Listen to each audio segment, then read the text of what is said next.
Warning: the following podcast contains violent scenes that may be unsettling to some listeners.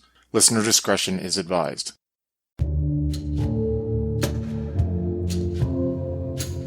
The post-Civil War landscape of the American West offers escape and opportunities to many new immigrants who come to the country's shore.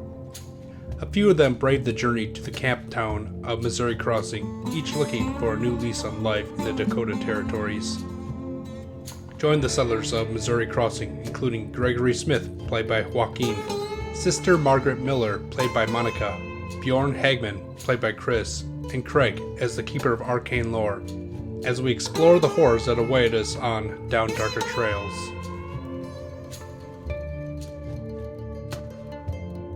Quinn, what was your deceased brother's name? The one that died in the war. I know we talked about it in the first session. Alan. Alrighty. So, Gregory, you wait a couple hours and basically kind of shoot the shit with the privates around the fire, and you're pretty much accepted, and no one really pays you mind.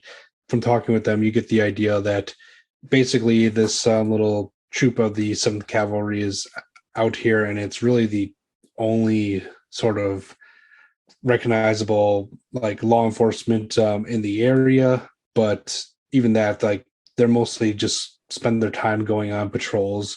And as it gets darker, you see one of those patrols arriving, and the guard at the gate sees them too, and so they're able to open the gate, and 3 or 4 men on like really dusty Pintos ride in, kicking up dust as they go by, and they dismount, and they're just like basically covered with the grime of the trail and the hard riding they've been doing.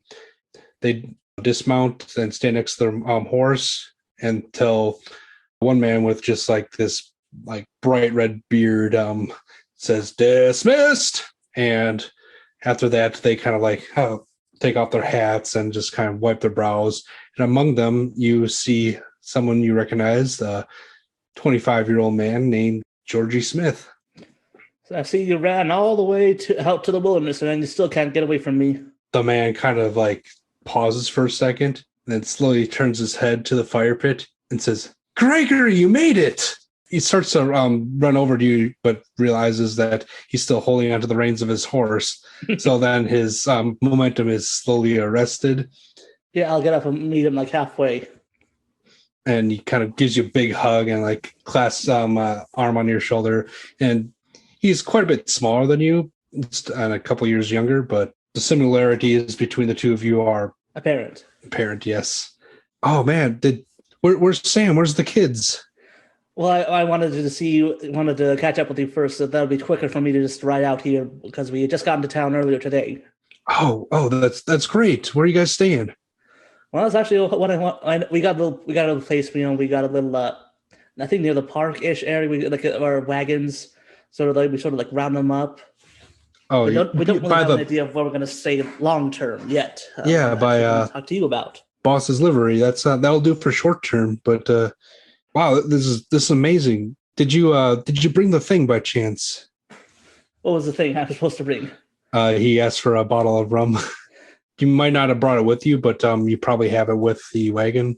Yeah, I don't have it with me on now. I didn't know how open your compatriots are to it's just random men bringing in whiskey. He kind of nods and then just kind of gives you the I understand we don't need to talk about it gesture.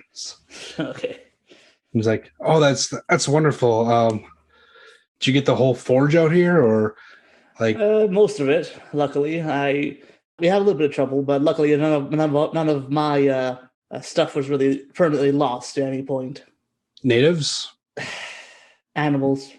Do you have any trouble with those animals around here? Not really. We have our rifles, and most of them don't want to come near the walls and everything, and we could see pretty much everything from quite a while off. Occasionally run into some of the savages on the patrols, but they know by now to stay far away from us unless they want a piece of the good old USA. That's good to hear. Yeah, don't you worry there, big brother. We'll keep you and the rest of those townies safe? So, you've been keeping busy? You've been doing good?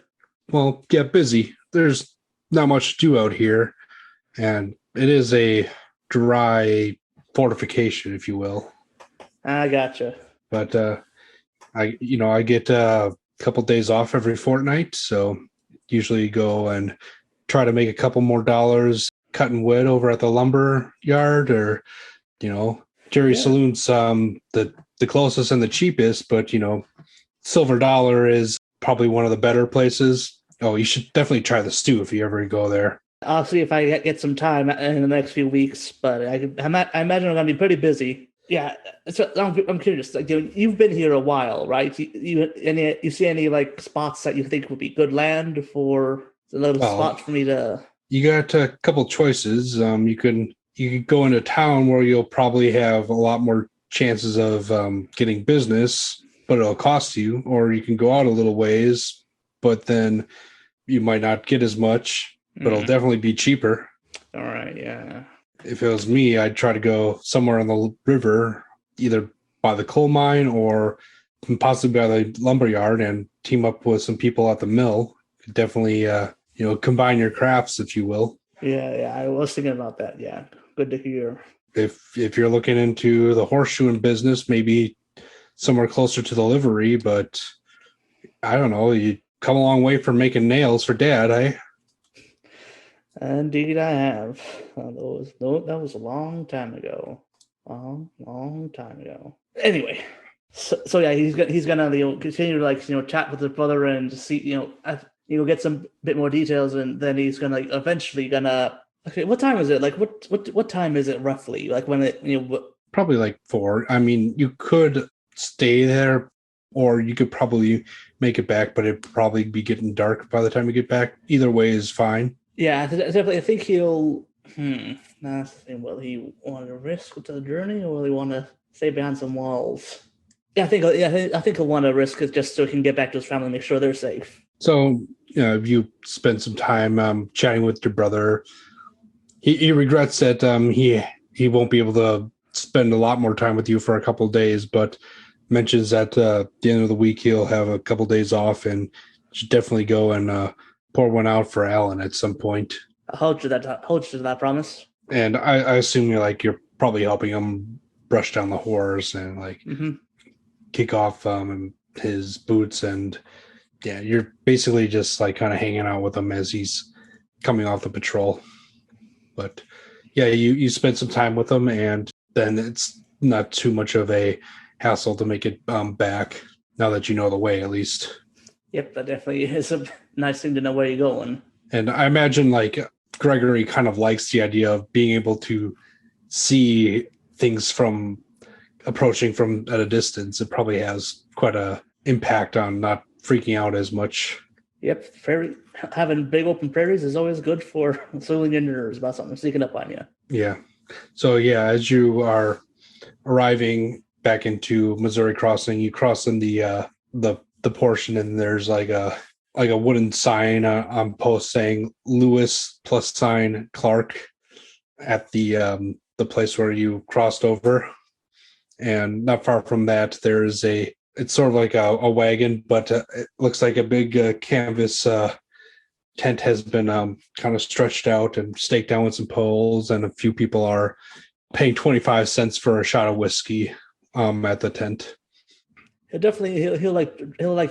ride past, and he'll definitely be tempted. Just trying to just forget drown his sorrows for a bit, but then eventually he guilt. He entertains the idea of just relaxing with a drink for a bit, but then the guilt of I got to make sure everyone is safe. I got to make sure about that. I got to keep that up.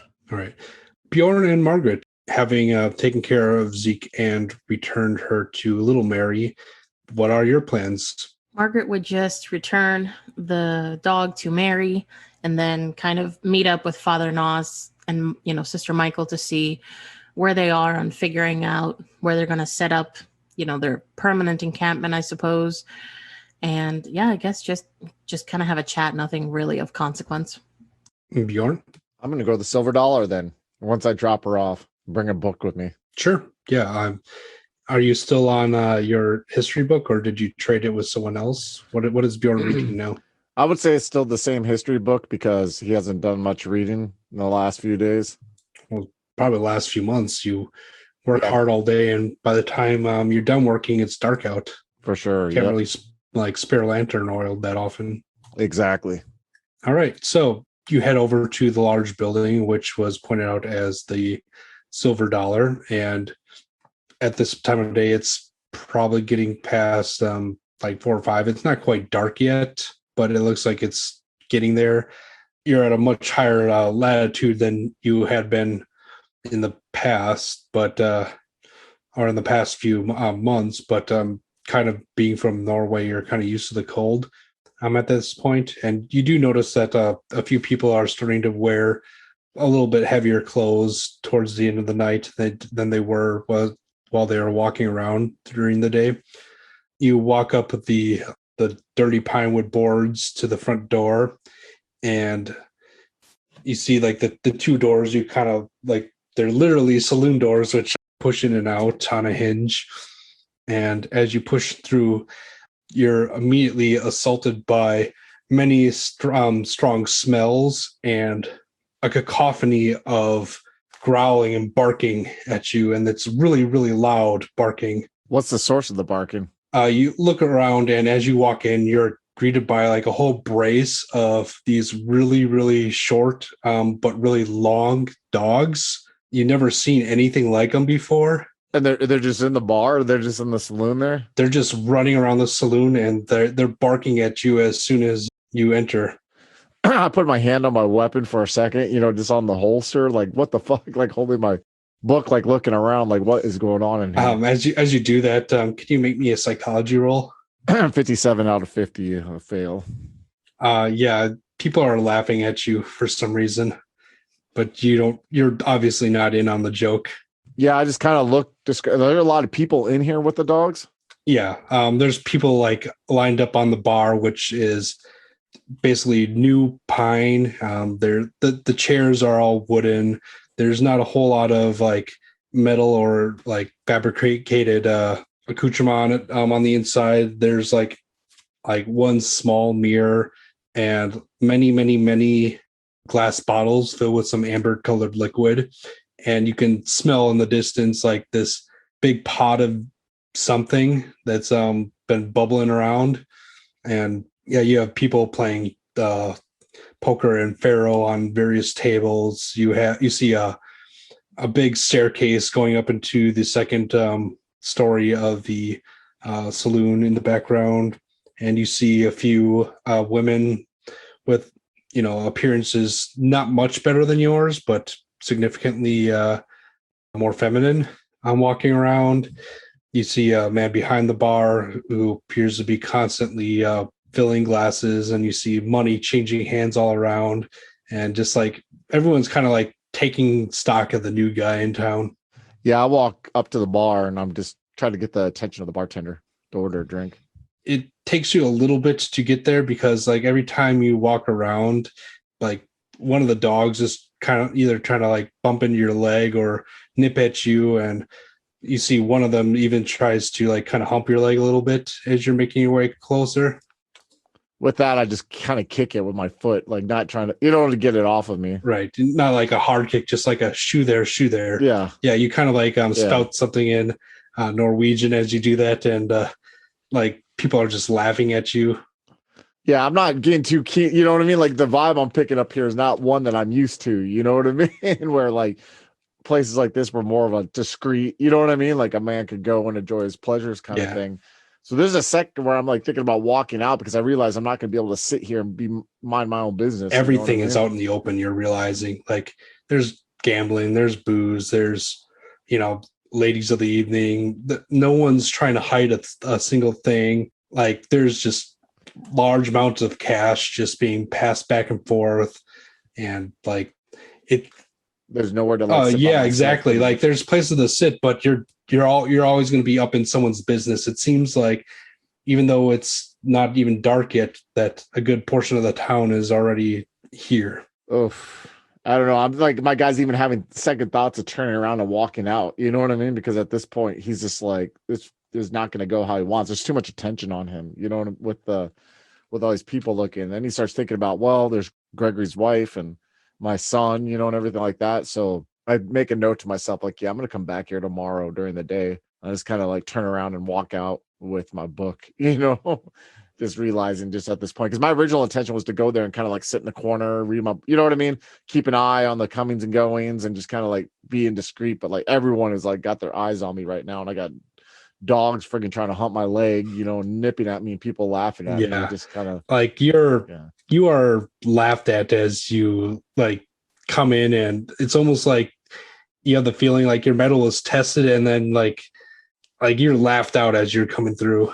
Just this for sure. ugly Norwegian guy who probably doesn't know anything. They're all just taking everything that they see and know about you from that face value and first encounter. Like, how does that make Bjorn feel? Pissed. He's pissed, you know, and he's extremely annoyed. But like because it just reaffirms his worries about coming to this town, that there was going to be, you know, then to see like there's this center of the city that controls everything, and it's just such a madhouse at night. Like it more and more, he's like preparing himself for like what the gentleman who owns it, Greer's going to be like, and what he's all going to entail. And again, like this is conflicting with like what he witnessed on his way here. You know what I mean?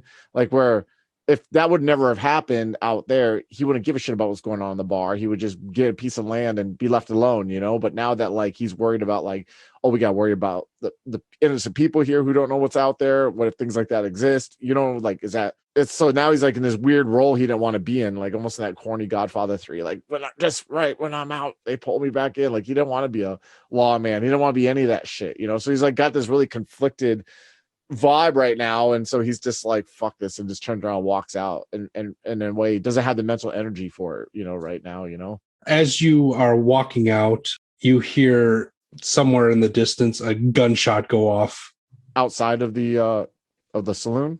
Yeah, as you're walking down the street. Is it, can I tell like how close it is, or is it just far off? It's within the city limits, or when I say city, I mean within the camp town's limits. Yeah.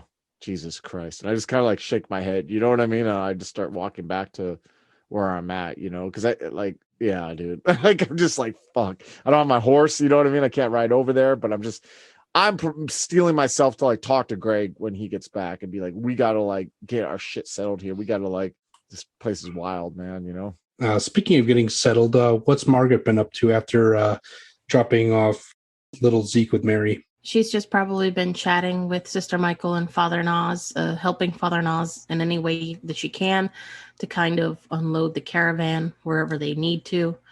After Boss Thompson learns that you are like basically people of the cloth, he gives you back your nickel for one, and then says to you, it's about time that we have some good Christian folk in here, and I couldn't rightly take this, ma'am, or sister, or lady. Not sure exactly how it works with your kind, but yeah, if you need to keep things here, you can, but eventually it needs to go somewhere. Oh, thank you. That is ever so kind of you, she says as she takes the nickel back, and she very politely shakes his hand. You know, she has a very weak grip, but she tries to make it as strong as possible after seeing how he shook Bjorn's hand. She says, we're hoping to get ourselves settled here to make a, you know, sort of a figurehead for God's, you know, for God's law. And I'm very glad to see that there are good, compassionate people like you around. I'm afraid I haven't gotten around to making, you know, much of my presence known in the area, but if you need anything at all, you're always free to come to us. Thank you.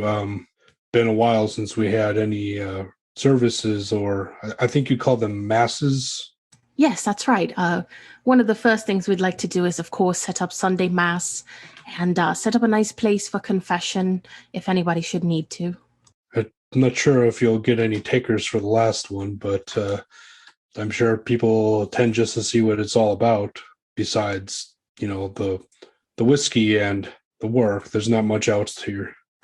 Well, perhaps we can be of assistance with the children, taking care of the children while, the men work and the women take care of the household, get some good Christian education going. And of course, like I said before, if there's anything you need to talk about, if anybody you need to confide in, please feel free to come to us. We're just as excited, to be here and meet everyone. One person at a time is good, and I suppose you're my first one.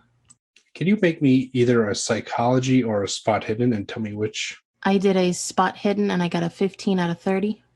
Yeah, again, like Bjorn made this kind of observation earlier, but now, Margaret, you're kind of noticing it as well. As soon as you said the women and the children, you kind of you got this blank look from Boss Thompson, and he's sort of like he's confused about it. But then when you think about it, you don't recall seeing very many women, and certainly the only children you've seen around were Johann and Mark and the rest of the Smith family. So with that realization, she's going to sort of clasp her hands together and say, come to think of it, sir, I don't think I recall seeing many children about, aside from the ones that my traveling companions have brought with them.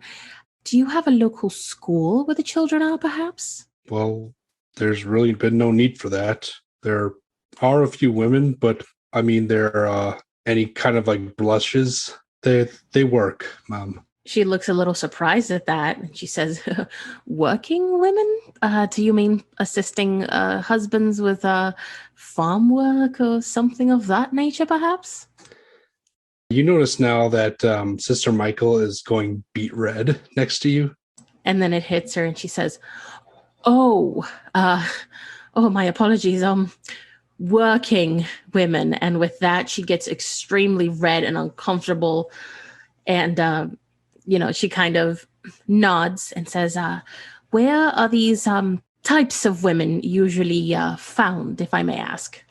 He kind of seems a little embarrassed about the question, but then kind of points in the direction of the two buildings that you pointed out earlier. And you have a strong feeling that most of these women are located at the Silver Dollar. So she nods again, and now she's kind of making plans in her head. Now she feels she's got to save the souls of these immoral women, of course.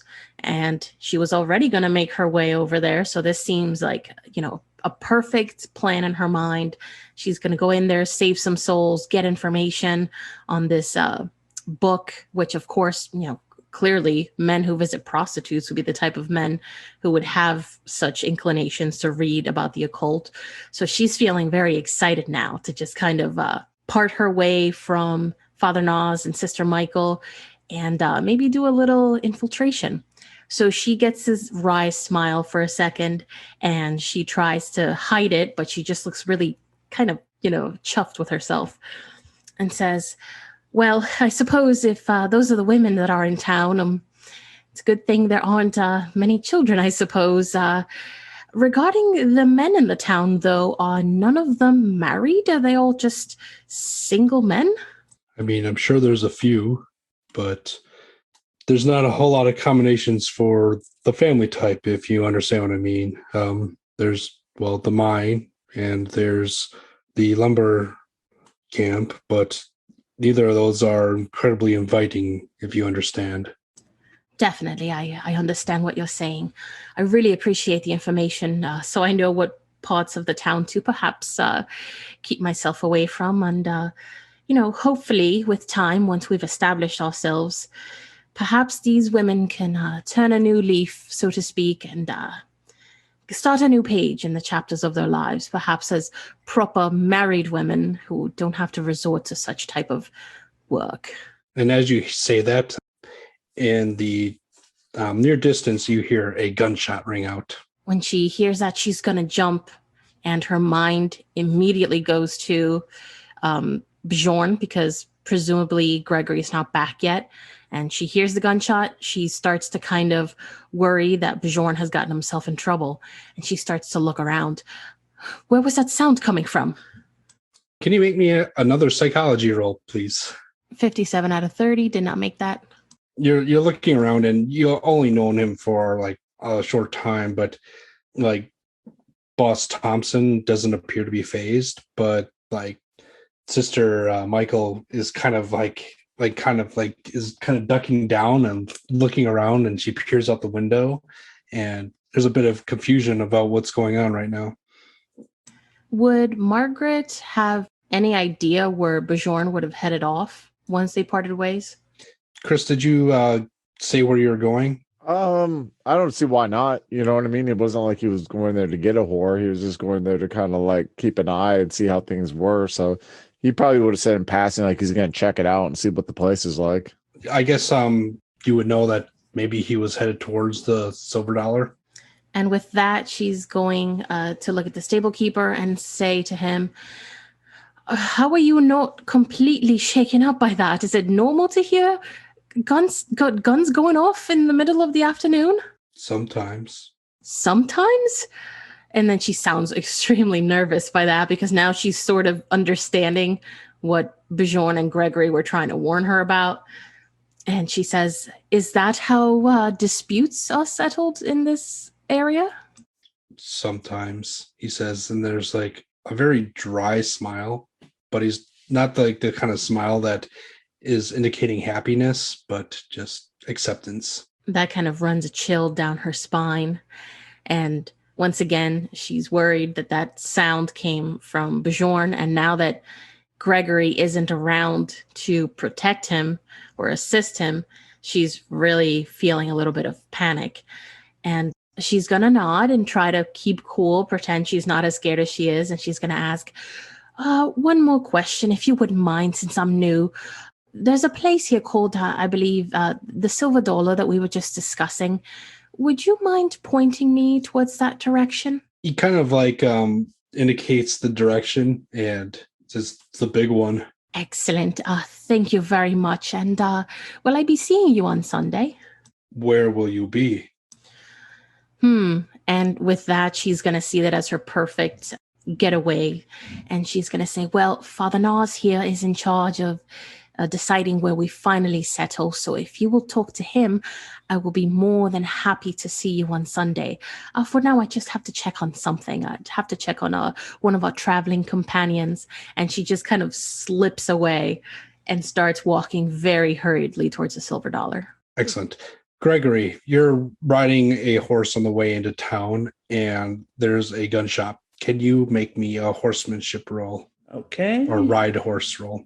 Watch me fail, fall off, break my neck.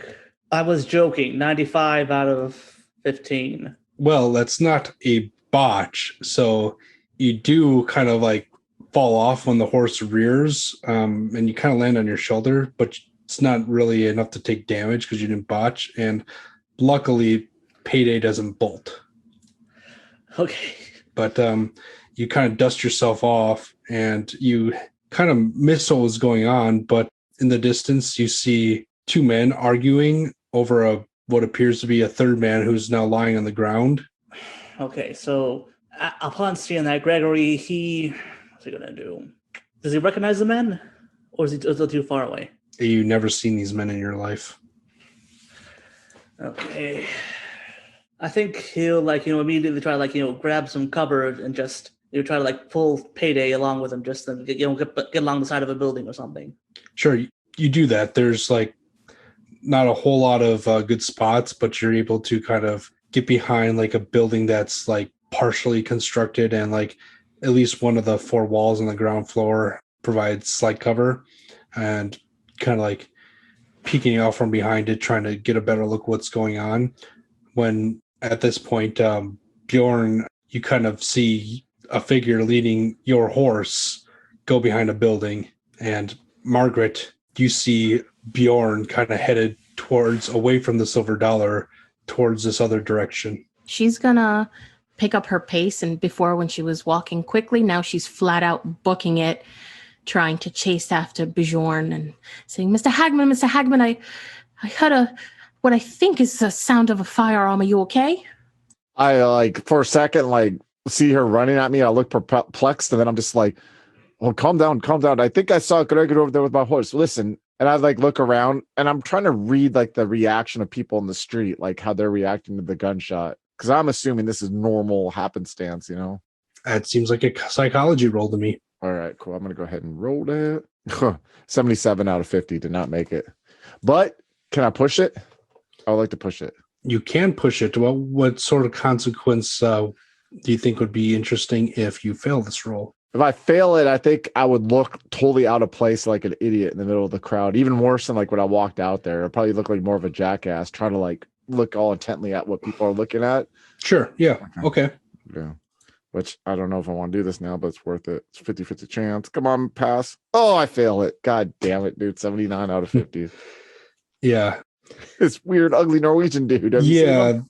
Total retard. Like, Margaret, as you're watching Bjorn, he looks like not the composed man that you've come to see on the trail, but he looks like almost like he got thrown off his game and is out of his element. Gregory, you kind of see these two people who are arguing over the body of a third kind of like reconcile their differences and then just start pulling the boots off and pay no mind to Bjorn as he was kind of walking by. And they kind of like look at him and kind of start laughing. And then like they start pulling off those boots and, unbuckling a belt. And with that, I'm going to say scenes on you three. Sister Margaret's looking at Bjorn. He seems kind of disoriented. And she's going to grab his arm and say, Mr. Hagman, from what I've gathered from that gentleman we met at the stables, this is how law enforcement sort of works. Apparently disputes are settled with guns, and the people are completely accustomed to this. So perhaps you were right that I should be around you and Mr. Smith whenever I exit my eventual chapel. I just looked down at her confused for a second, and I'm like, yeah, indeed. Gregory, you're okay? Like, how was listen, Margaret, this town, this place, I look at her. I went in the Silver Dollar there. It's madness. Never been in a saloon like that ever. Not even in Chicago. I've heard there's whores. Well, and then he's looking at Gregory for a second, like, dude, you got to help me. He's like, that is normal in an establishment like that. What I mean, it's more okay. We Gregory like sort of like butt in, just like, okay, so we can talk about this outside of the street where they might decide we want one of our pairs of boots. Oh yeah, okay. And then I'm just like, oh, I saw that too. I thought, did Gregory just see that, or did I see that? Yeah, too? we all saw it. Gregory got a really good look at it. Okay. And Bjorn, you were kind of like thrown off for a bit, but now that Gregory pointed it out, he's like, oh shit, yeah. I'm like, let go, Sister Margaret. I grab her firmly, like by her arm, not like in a asshole way, but I just kind of like guide her towards where we're camped out, walking firmly with her. So Gregory's like, yeah, I've seen not usually with guns. Usually you get more knives, but I have seen a few things in Chicago. So yeah, I'm sorry, just the man's dead. We can't really help him right now. We can just try to keep to ourselves for now until we, That's not. This place isn't going to develop with that behavior like that. Well, we don't have to we don't have to stand off and like get into a duel in the first day here. Yes, I know, of course, but just know, Sister Margaret, and I look down at her. You know the seriousness now of what we were warning you of. Yes. Yes, and there's more I found out. Absolutely dreadful things. Those common women are the only women in town. There are no married women. There are no children. It's just men everywhere, workmen, and absolutely no sign of married women. It's just those women, Mr. Hagman. I believe this is a town of sin. But I think you may be correct there. But we can change this. Like Gregory said, and like I said before, we can change this, Sister Miller. And that's why you are here. So don't lose heart with that. Do you understand? Of course, we have to do more work than I thought we would. But I believe we can save this town. I don't believe that there's such a thing as giving up on a soul. I do think it's going to be a tiny bit difficult, given that there's no women or children. And it's... Yes.